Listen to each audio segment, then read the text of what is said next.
हमारी बहनों की इज्जत करोगे आप? आगे नहीं जा रहे।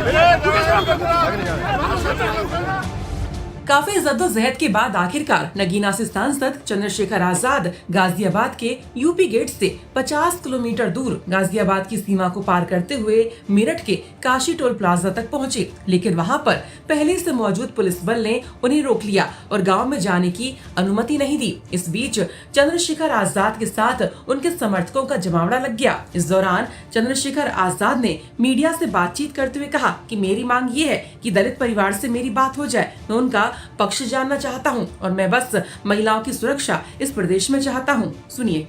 पहले तो ये है कि परिवार से बातचीत हो जाए। एक कहते हैं ना कि कोई किसी के जख्म को मरहम नहीं लगा सकता, लेकिन बात करने दर्द सुनने में हल्का हो जाता है। एक बार उनका पक्ष जान लूं, जनप्रतिनिधि उनका, तो पार्लियामेंट हो या सड़क हो, अपनी बात को रख दूं आप लोगों के माध्यम से। एक बार परिवार से मुलाकात होने के बाद मेरी डिमांड है कि मेरी डिमांड ये है कि उत्तर प्रदेश की हर बहन बेटी सुरक्षित होनी चाहिए। आप पीड़ित परिवार एक सेकंड, क्योंकि मुख्यमंत्री ने कहा असेंबली में बोलते हुए, ये सुना होगा इन्होंने मेरठ वालों ने, कि हर अगर बेटी का कोई अपमान करेगा तो हर चौराहे पे खड़ा यमराज, इधर सांसद जी, और यमराज जो है उसे कहीं और पहुंचा देगा। लेकिन यहाँ यमराज 52 घंटे सो रहा है या छुट्टी पे है।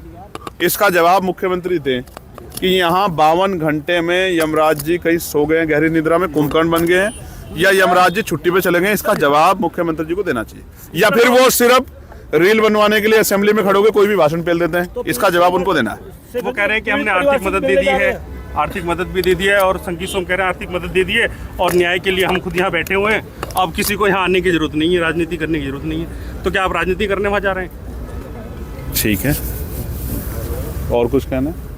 आप भी कोई मदद करेंगे पीड़ित की? और कुछ कहना है?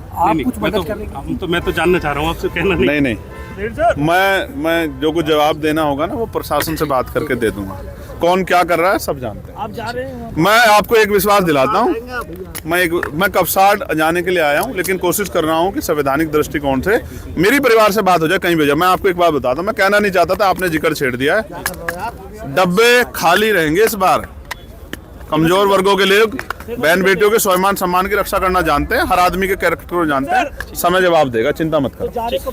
हाँ, मैं कपसाड़ जाऊंगा। अगर परिवार की कहीं भी और भी मुलाकात हो जाए तो कानूनी प्रक्रिया फॉलो करते हैं, मैं उसमें सहमत हूँ। अभी पूरा मामला क्या कुछ है आपको हम बताते हैं। दरअसल मेरठ के सरधना की कपसाड़ गांव में गुरुवार यानी 8 जनवरी की सुबह बेटी मां के साथ खेत जा रही थी। उसी वक्त आरोप है कि गांव के ही दबंगों ने मां को घायल करते हुए लड़की को किडनैप कर लिया। इसके बाद इलाज के दौरान अस्पताल में मां की मौत हो गई। वहीं किडनैप हुई लड़की का अभी तक कुछ पता नहीं चल सका है। इस मामले में गाँव का रहने वाला पारस राजपूत मुख्य आरोपी बताया जा रहा है। कपसाड़ गांव गुरुवार रात से ही छावनी में तब्दील है। गांव को जोड़ने वाले चारों प्रमुख मार्गों पर बैरियर लगा दिए गए थे। सभी बैरियर पर बड़ी संख्या में पुलिस बल तैनात कर दिया गया था। पीड़ित परिवार और आरोपियों के घर पर भी पुलिस तैनात रही। वहीं आरोपियों की गिरफ्तारी के लिए कई टीमों का गठन किया गया है। कड़ी सुरक्षा के बीच कल अंतिम संस्कार महिला का हुआ। इस मामले को लेकर बसपा सुप्रीमो मायावती और समाजवादी पार्टी के प्रमुख अखिलेश यादव के बयान सामने आए थे। तो वहीं मेरठ के सरधना से सपा विधायक अतुल प्रधान ने मामले में शुरू से ही मोर्चा खोला हुआ है। वहीं कल सरधना के बीजेपी के पूर्व विधायक संगीत सोम भी दलित परिवार से मिलने पहुंचे थे और कल आजाद समाज पार्टी से चंद्रशेखर आजाद ने भी पीड़ित परिवार के बीच कपसाड़ गाँव में जाने का ऐलान किया था। मेरठ से उस्मान चौधरी की रिपोर्ट।